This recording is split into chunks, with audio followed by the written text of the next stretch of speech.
నమస్తే, welcome to studios news. నేను మీ శ్రీలత. ముందుగా హెడ్లైన్స్.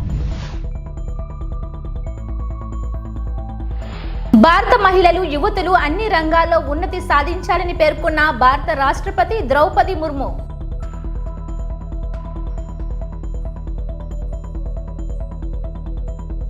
ఎయిమ్స్ అభివృద్ధికి కూటమి ప్రభుత్వం పూర్తి సహకారం సీఎం చంద్రబాబు.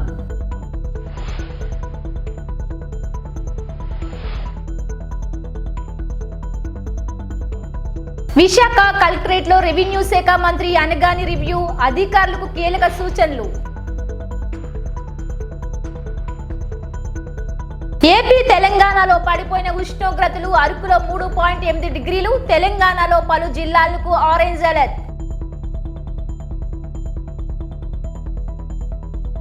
మన భారత మహిళలు, యువతులు అన్ని రంగాల్లో ఉన్నతి సాధించాలని భారత రాష్ట్రపతి ద్రౌపది ముర్ము ఆకాంక్షించారు. మంగళగిరి ఎయిమ్స్ తొలి స్నాతకోత్సవంలో రాష్ట్రపతి ద్రౌపది ముర్ము ముఖ్య అతిథిగా హాజరయ్యారు. ఈ సందర్భంగా నలుగురు విద్యార్థులకు బంగారు పథకాలు రాష్ట్రపతి ప్రదానం చేశారు. అనంతరం రాష్ట్రపతి ముర్ము మాట్లాడుతూ, పానకాల స్వామికి నా ప్రార్థన, లక్ష్మీ నరసింహస్వామి ఆశీస్సులు అందరికీ ఉండాలి. యువ వైద్యులుగా మీరందరూ అత్యుత్తమ సేవలు అందించాలి. ఇప్పుడు డాక్టర్లు అయిన వారిలో 2/3 వంతు మహిళా డాక్టర్లు. ఎయిమ్స్ మొదటి బ్యాచ్ గా మీరందరూ గుర్తుంటారు అని తెలిపారు. Transformed healthcare and profoundly impacted the society. We have the Honorable Minister for Human Resource Development and Information Technology, Government of Andhra Pradesh, Sri Nara Lokesh Garu, whose unwavering dedication to advancing healthcare and education continues to shape our state's future. We are now waiting for the ceremonial academic procession to begin.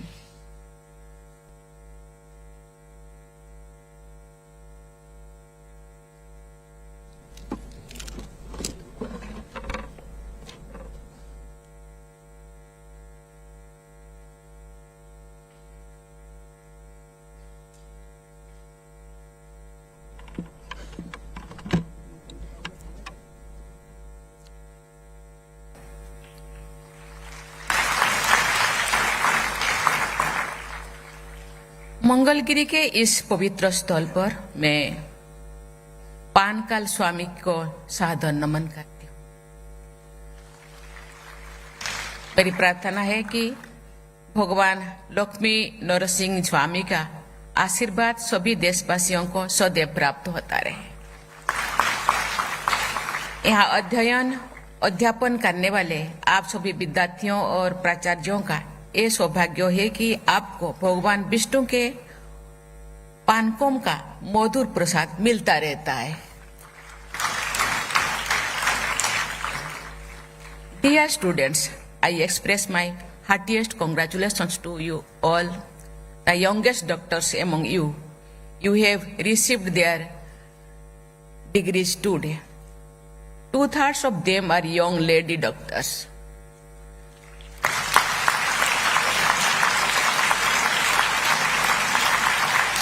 My special congratulations to these doctors who have done us proud.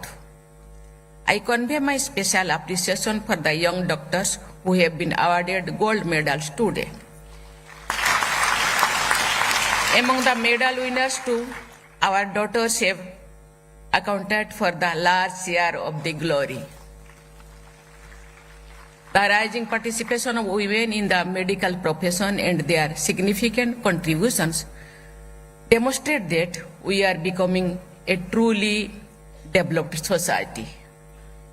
Mangalagiri AIIMS అభివృద్ధికి కూటమి ప్రభుత్వం పూర్తి సహకారం అందిస్తుందని ముఖ్యమంత్రి చంద్రబాబు తెలిపారు. అత్యాధునిక సేవలు అందిస్తున్న మంగళగిరి ఎయిమ్స్ దేశంలో మొదటి స్థానంలో నిలవాలని ఆకాంక్షించారు. మంగళగిరి ఎయిమ్స్ కోసం మరో 10 ఎకరాల స్థలం కేటాయిస్తున్నామని ఈ సందర్భంగా సీఎం ప్రకటించారు. ఈ కార్యక్రమంలో మంత్రులు లోకేష్, సత్యకుమార్ పాల్గొన్నారు. Excellency President of India, you are all very fortunate to have this function. First of all, I want to congratulate all of you. Today, ceremony is yours. I have seen students, meritorious students, competing each other. This convocation is recognizing your talents. In this background, I want to tell only one thing. All of us has to take as a model for all our inspiration none other than Her Excellency President of India.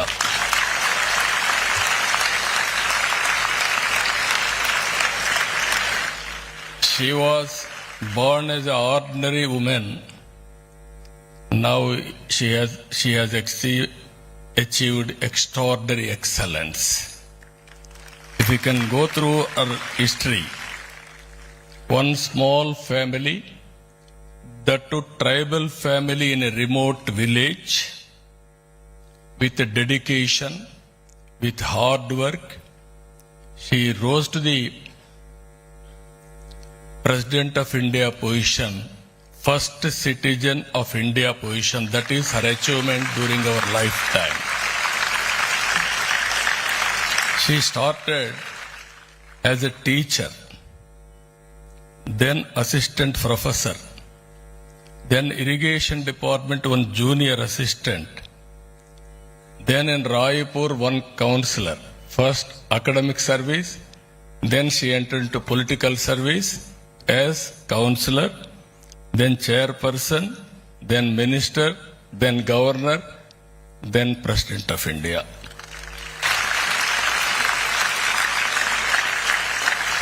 What else? All of us should have. This is the best example. Even we are all born in a small way, with practice, with hard work, we can achieve anything in the world. That is where she has shown the way for all of us. I am very happy today. Wonderful place, this Mangalagiri.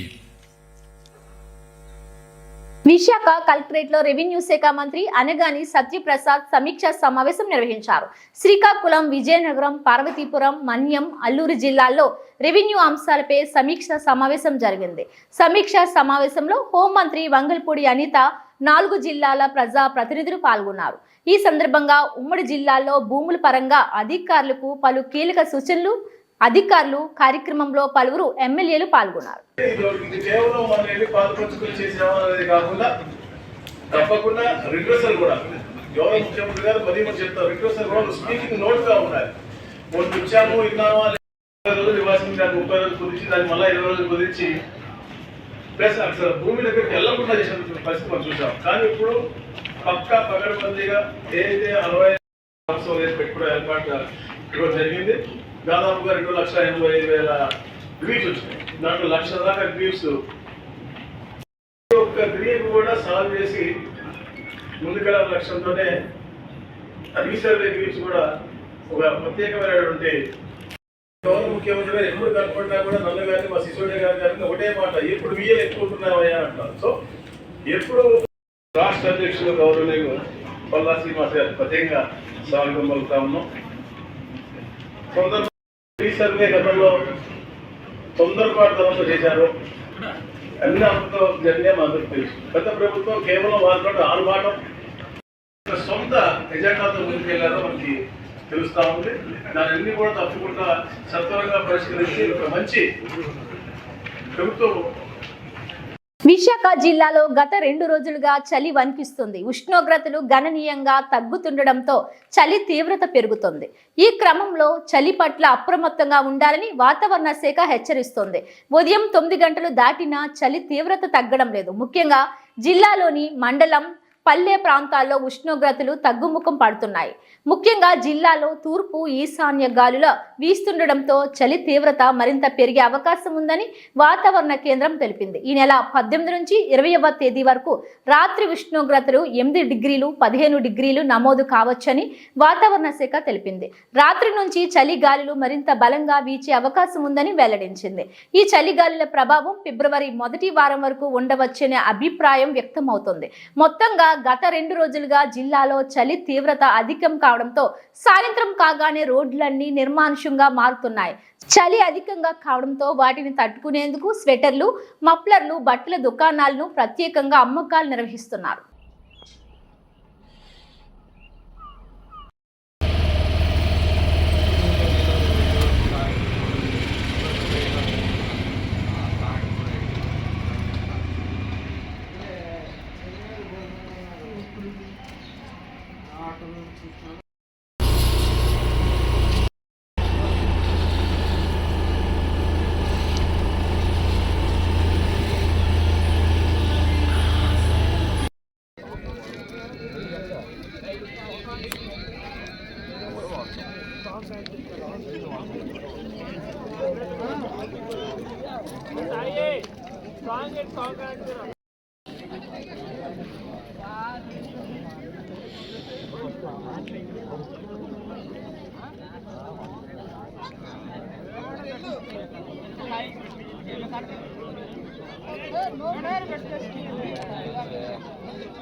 పేదల బియ్యాన్ని పందికొక్కులా బొక్కిన ఏ ఒక్కరిని వదలబోమని రాష్ట్ర గనులు, భూగర్భ వనరులు, excise శాఖ మంత్రి కొల్లు రవీంద్ర హెచ్చరించారు. మంగళవారం మీడియాతో మాట్లాడుతూ నీతులు చెప్పే మాజీ మంత్రి పేర్ని నాని బియ్యం కుంభకోణంపై ఏం సమాధానం చెప్తారని ప్రశ్నించారు.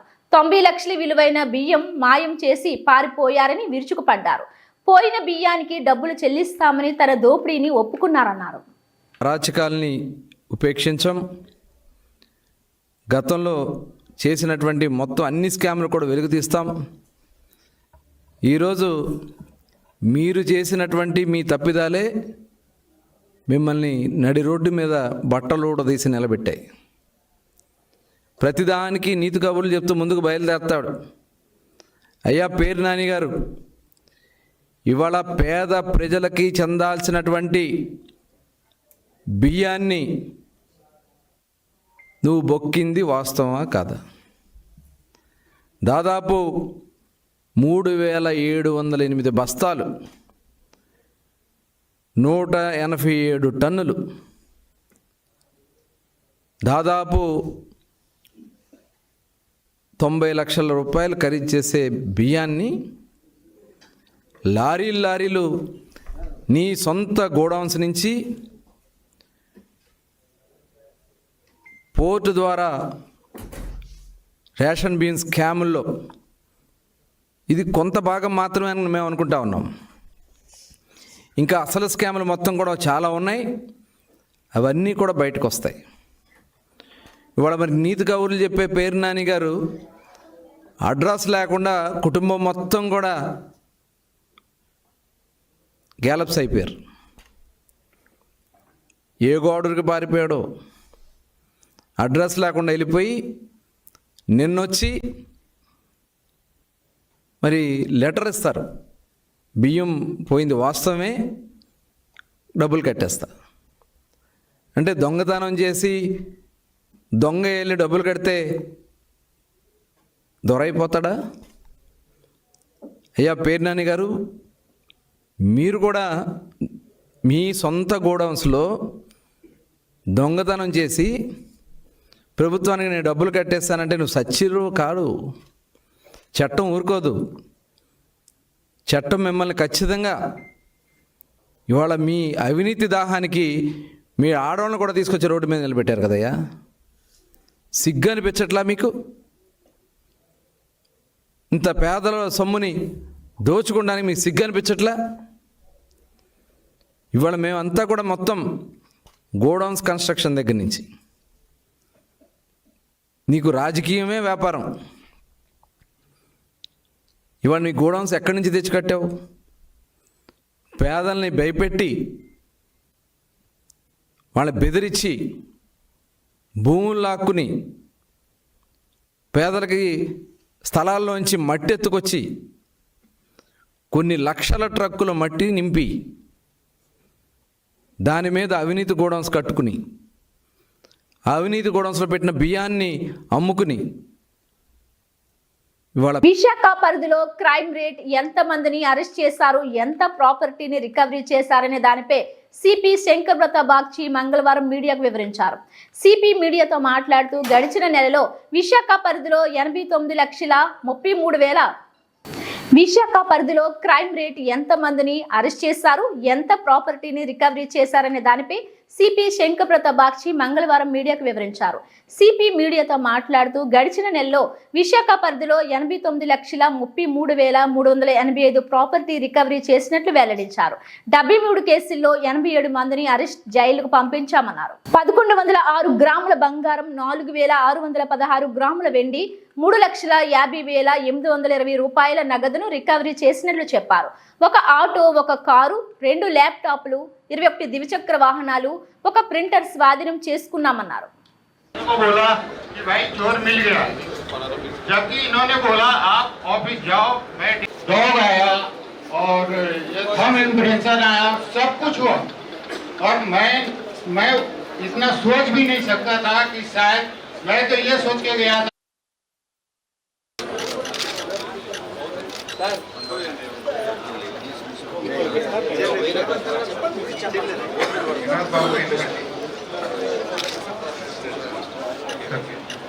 గుర్మన్పాలెం శివాజీనగర్లో నివసిస్తాను.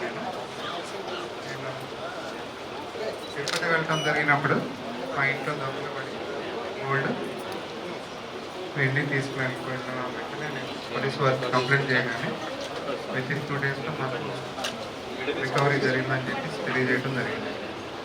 దానికి నేను సంతోషిస్తున్నాను. సెప్టెంబర్ 1వ తారీఖు 2 డేస్.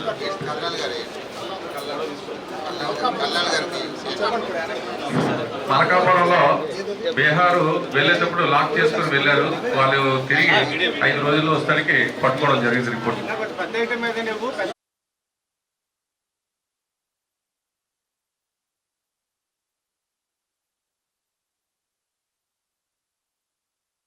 గ్రాములు 610 గ్రాములు క్యాష్, 3,50,820 రూపాయలు, 21 మోటార్ సైకిల్స్, ఒక ఆటో, ఒక car, 305 mobile phones, 2 laptop, 1 printer. So ప్రతి నెల లాస్ట్ టైం కంటే బెటర్ పర్ఫార్మెన్స్ చేస్తున్నట్టు మనకు కనిపిస్తుంది. నేను DCP crimes, ADCP crimes and all ACPs and inspectors, sub-inspectors and every crime constable, head constable, home guards అందరికీ అభినందనలు తెలియజేస్తున్నా. చాలా మంచి పని చేశారండి. సో ఇప్పుడు మనం అక్కడికి వెళ్దాం.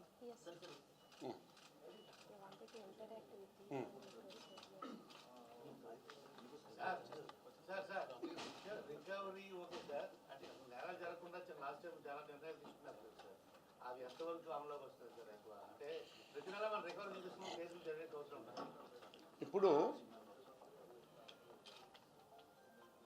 లాస్ట్ జూలై నుండి ఇప్పుడు వరకు దాదాపు 8,000 CCTVs మేము పెట్టాము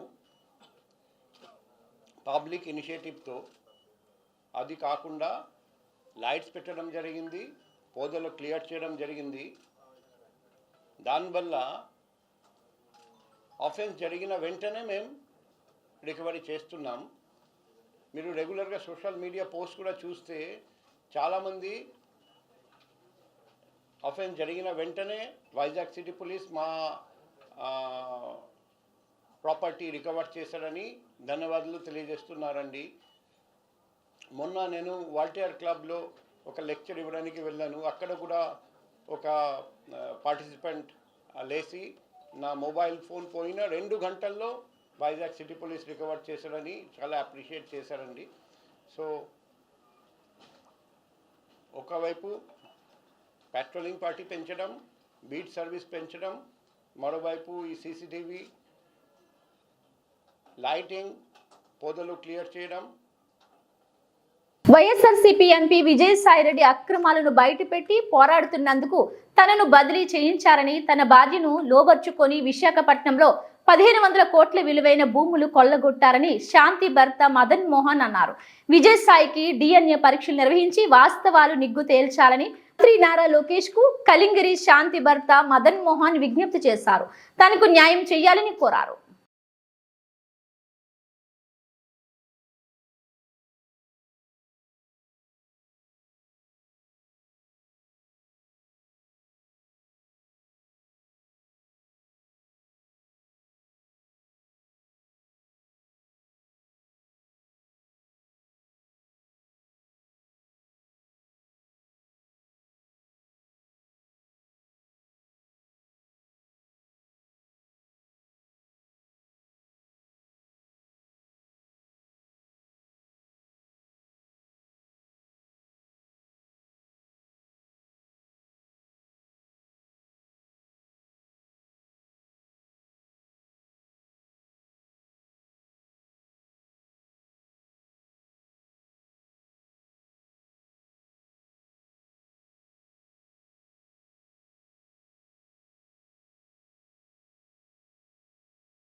నైరుతి బంగాళాఖాతంలో ఏర్పడిన అల్పపీడనం మరింత బలపడి వాయుగుండంగా మారే అవకాశం ఉందని భారత వాతావరణ శాఖ తెలిపింది. ప్రస్తుతం తమిళనాడు తీరం వైపు పశ్చిమ వాయువ్య దిశగా అల్పపీడనం కదులుతుందని వెల్లడించింది.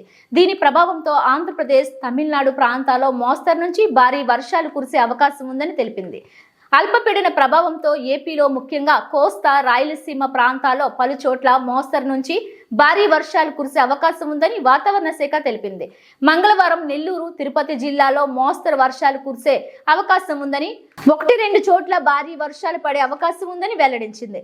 రేపు బుధవారం రోజు నెల్లూరు, తిరుపతి, కాకినాడ, అనకాపల్లి, విశాఖ జిల్లాలో వర్షాలు కురుస్తాయని, 1-2 చోట్ల భారీ నుంచి అతి భారీ వర్షాలు పడే అవకాశం ఉందని చెప్పింది.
బలమైన కార్మిక పోరాటాలు నిర్వహించడమే శారదాకు అందించే నిజమైన నివాళి అని సిఐటియు మహిళా నేత మణి అన్నారు. కార్మిక నేత శారద 20వ వర్ధంతి సభ జగదాంబ సిఐటియు ఆఫీసులో మంగళవారం ఘనంగా జరిగింది. ముందుగా శారద చిత్రపటానికి సిఐటియు సీనియర్ నాయకులు జ్యోతీశ్వరరావు, వై రాజు పూలమాల వేసి ఘనంగా నివాళులర్పించారు. అనంతరం కుమార్ మాట్లాడుతూ శారద విద్యార్థి దశ నుండి పోరాటాల్లో చురుగ్గా పాల్గొన్నారన్నారు. విశాఖ డైరీలో ఉద్యోగం చేసుకుంటూ విశాఖ జిల్లాలో సిఐటియు నిర్మాణంలో ఆమె కీలక పాత్ర పోషించారన్నారు. సేవ చేసిన పరిస్థితి ఉండేది. ఆ రకంగా కూడా పాందేగర్ గారిని అందరూ ఎవరైతే శారద గారి యొక్క దగ్గర ఉండే ఆసక్తిని తీసుకుని ఉండేవారు. ఆ రకంగా శారద గారు ఆరణ్య మాసాలు తెలిస్తే మొత్తం ఆమెకి మనం నివాళులు అర్పించి ఆ రకంగా శారద గారు నివాళులు అర్పిస్తూ ఉండేది. ఆ రకంగా శారద గారు గురించి చెప్తున్న ఇన్ని చెప్పినా సరే శారద గారికి మనం ఇంకా తక్కువే. ఆ రకంగా శారద గారు తన జీవితంతో కూడా శ్రామిక ప్రజల కోసం కష్టంగా ఊళ్ళో ఉన్న అందరూ కూడా నిత్యం దానికి కరెంట్ పోయినా కరెంట్ లేకపోయినా మన పార్టీగా అందరూ కూడా కలిసి కూర్చునే పార్టీ నిర్ణయం చేసింది.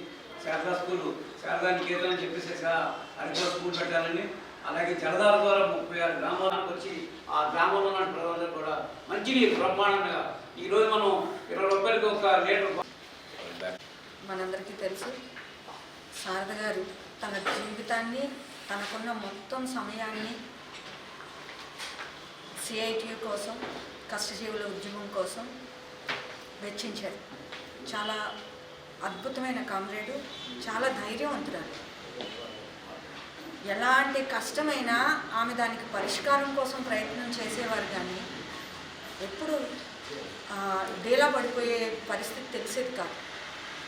ముఖ్యంగా అంగన్వాడీ ఉద్యమం, తర్వాత స్టీల్ ప్లాంట్లో కాంట్రాక్ట్ వర్కర్స్ ఉద్యమం, డైరీలో అవినీతి మీద జరుగుతున్న పోరాటం, ఏజెన్సీలో సిహెచ్డబ్ల్యూలు, కాఫీ కార్మికులు వాళ్ళ పోరాటం, వీటన్నిటిలోనూ శారద గారు ఉద్యోగం చేసుకుంటూ సెలవులు పెట్టి, ఆమె సెలవులు వ్యక్తిగతంగా ఎప్పుడూ వాడుకున్న సందర్భం చూడలేదు. మొత్తం ఉద్యమానికే సెలవులన్నింటినీ కేటాయించి మొత్తం శ్రామిక మహిళలు వాళ్ళ హక్కుల కోసం జరిగే పోరాటంలో చాలా కీలక పాత్ర వహించారు. ఆ కామ్రేడ్ చనిపోయిన 20 సంవత్సరాలు. ఆ కామ్రేడ్ ఏ ఆశయం కోసం అయితే పనిచేశారో ఆ ఆశయాన్ని ముందుకు తీసుకెళ్లాల్సిన కర్తవ్యం మనందరి మీద ఉంది. కామ్రేడ్స్ నీరు అక్కడ గ్రామ ప్రజలందరూ కూడా మనం ఈ శారదా ట్రస్ట్ ద్వారా శారద గారి ఆశయం మేరకు పెంచడం జరిగింది. అలాగే స్కూల్లో ఈ ఆరోగ్య నేస్తాలు అంటే 11 మండలాల్లో కూడా ఆరోగ్య నేస్తాలు ఇప్పుడు మనం చాలామంది మర్చిపోతుంటాం. ఆరోగ్య నేస్తాలను ప్రత్యేకంగా ట్రైనింగ్ ఇచ్చి నెల్లూరులో మన హాస్పిటల్ రామచంద్ర రెడ్డి హాస్పిటల్లో ట్రైనింగ్ ఇప్పించి 6 నెలలు వాళ్ళకి ట్రైనింగ్ ఇచ్చి వాళ్ళందరినీ కూడా ఈ 11 మండలాల్లో కూడా ఏర్పాటు చేసి వాళ్ళకి జ్వరాలు వచ్చినా, జబ్బులు వచ్చినా ఈ 11 మండలాల్లో ఈ ఆరోగ్య నేస్తాలు 26 మంది కూడా కలిసి వాళ్ళకి సేవ చేయడం జరిగింది. ఆ రకంగా ఆరోగ్య నేస్తాలు చేస్తాం. స్కూల్ అరకులో ఉన్న స్కూల్ ఎంత న్యాయం అయిందంటే అక్కడున్న విద్యార్థి 10th క్లాస్ విద్యార్థి రాష్ట్రంలో మొదటి స్థానంలో పాస్ అవ్వడం జరిగింది. అంటే ఆ రకంగా ఆ శారదా నికేతన్ పేరు ప్రతిష్ట రాష్ట్ర వ్యాప్తంగా కూడా శారదా స్కూల్ గురించి రావడం జరిగింది. దీని ఆదర్శంగా తీసుకుని ముంచిపుట్లో కూడా ఒక స్కూల్ పెట్టడం జరిగింది. ఆ రకంగా శారద గారి గురించి ఎన్నని కార్యక్రమాలు చేస్తాయి. మహిళలకి ఎక్కడా కూడా వాళ్ళకి అక్కడ న్యాయం జరగట్లేదు. వాళ్ళకి పేదలు మహిళలు కోర్టులకు వెళ్ళలేకపోతున్నారు. వాళ్ళకు జరిగిన అన్యాయం మీద ఏం చేయలేకపోతున్నారని చెప్పేసి శారద గారు అనుకుంటుంటే దాని మీద కూడా మన శారద గారు ఉచిత న్యాయ కేంద్రం అని చెప్పేసి ఇక్కడ మనకు కంచరపాలెంలో పెట్టడం జరిగింది, గాజువాకలో పెట్టడం జరిగింది, అలాగే ఇంకా అంకాపూర్లో పెట్టడం జరిగింది. ఆ రకంగా మన జిల్లా వ్యాప్తంగా కూడా ఈ ఉచిత న్యాయస్థల కేంద్రాలు అనేవి. ఇవి బులెటిన్ అప్డేట్స్. మరిన్ని వార్తా విశేషాలతో మళ్ళీ కలుద్దాం. చూస్తూనే ఉండండి విక్టరీ మీడియా న్యూస్.